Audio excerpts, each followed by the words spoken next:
Good morning, dear students. Let's start chapter 26, Birds of Antarctica.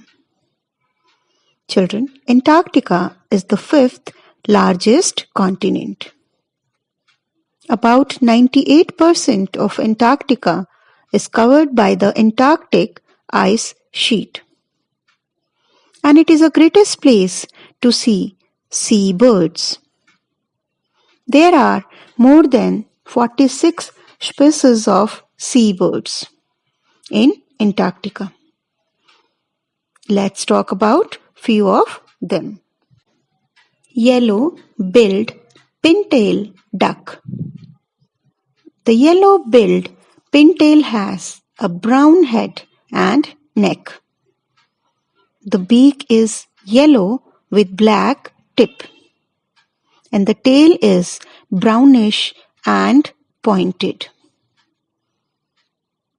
They form their nests on the ground and hide them in vegetation close to water. They lay 4 to 10 eggs in a clutch. Wandering albatross.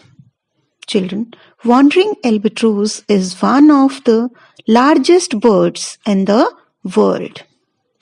It has the longest wingspan of any living bird.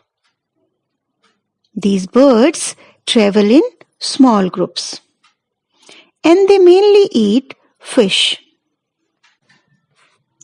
Sheath-bill. Children, sheath-bill is the only land bird native to Antarctica, other than penguins. It is well known as a scavenger and will eat almost anything that it can find. They lay only 2 or 3 eggs that are creamy in color and pear-shaped. The emperor penguin. Children, the emperor penguin is the tallest and heaviest to all living penguin species.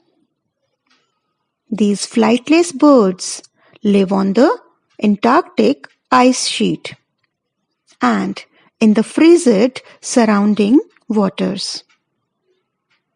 The female lays a single egg in May or June and transfer the egg to the male. The male takes care of the egg for 2 months. Antarctic shag. Antarctic shag has blue, red or purple ring around the eye. They are able to stay underwater up to 4 minutes at a time. Kelp gull. Children, kelp gulls have a white head, neck, underbody and tail, and the back is black. It is also known as Dominican gull. So children, that's all about the birds of Antarctica. I hope you enjoyed the video.